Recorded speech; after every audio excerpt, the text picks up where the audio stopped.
Hey guys, I'm back today with another bag review, this time coming from my good friends over at Maxpedition. This is the Maxpedition Falcon II. Now you may think this style and footprint is a little familiar, and that's because this design has been copied and imitated for quite a while now. However, this is the real and true OG, and the materials speak for itself. This is made out of 1050 denier nylon, so really strong, abrasion resistant material. Think of something like a Cordura on a Go Ruck pack, very, very strong. Also features YKK zippers throughout, so really nice and smooth zippers. And it also features Duraflex hardware, so these buckles should never crack or break. Really, really great material.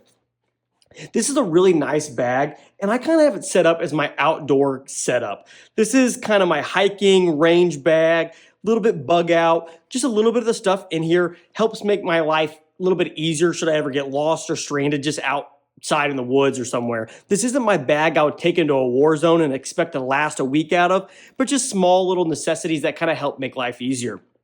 It's a really nice size bag coming in at 23 liters, so not too small, not too large. You can still fit quite a bit of stuff in here. You can fit a change of clothes, lunch, some gear, and still be totally fine. If you ever pack it out too much, there are compression straps all throughout the bag. There's two on the sides and then one on the bottom. So if it does get a little bit too large, you should be able to shrink it down to a more manageable size. Pretty comfortable bag.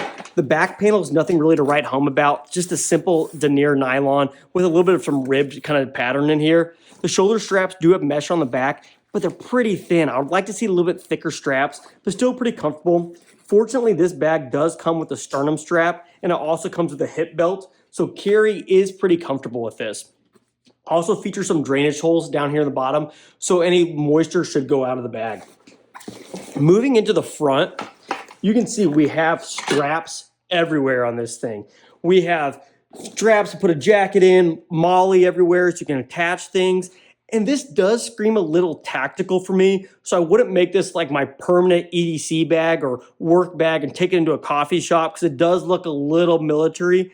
But for an outdoor bag, it works great. I love all the MOLLE. I can attach a carabiner. You can just customize it how you like. There's a loop field here so you can put patches.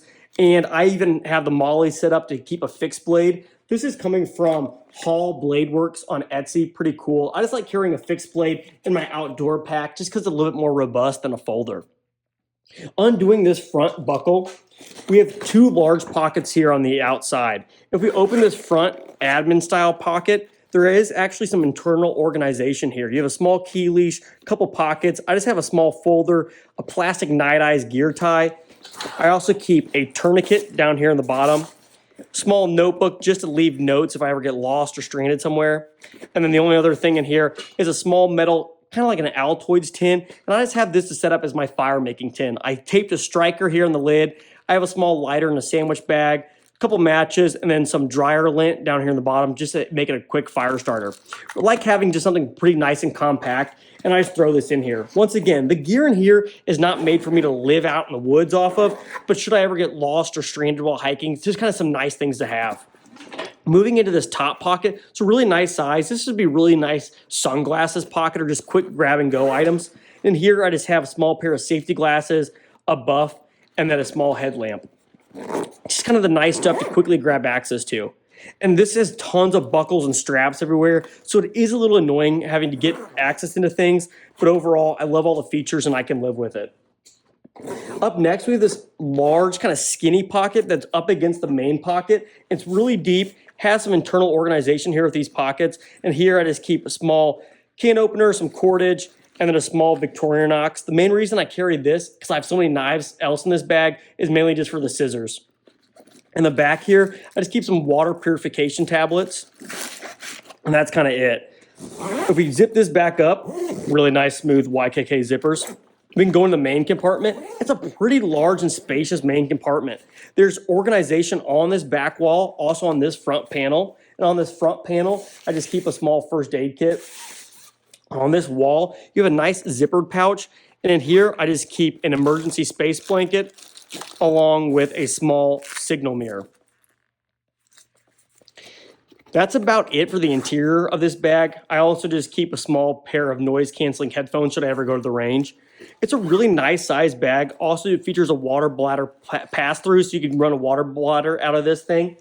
Along with that, this also features a hidden compartment on that back panel. It's not particularly a laptop compartment just because it's pretty small, but I would say this is good for a water bladder or to set up for a firearm because there is some loop on the inside so you could mount a holster. Overall, it's a really nice size bag. The quality is excellent. Like I said, the materials are really, really nice.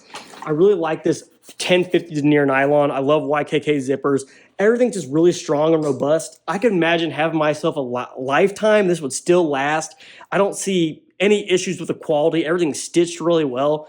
And this is a little bit of a higher price bag, coming in at around $160. You can often find them on sale for quite a bit less than that. But for what you're getting, I think it's a pretty good deal. It's a really nice size bag, 23 liters, has multiple different color options. So if you're not in love with this color, there's a couple other ones out there for you. I'll put a link down in the description for this bag. Overall, for my use case, just like an outdoor little bit of a bug out bag, I think it works pretty well and I really like it. So if you're in the market for something like this, definitely check out Maxpedition. They're a lot cheaper than a lot of their competitors, but the quality is amazing. What you're getting for the money is honestly a really good deal. And it just makes a really nice bug out bag. So thanks so much for watching this, guys. Don't forget to like and subscribe, and I'll catch you on the next one.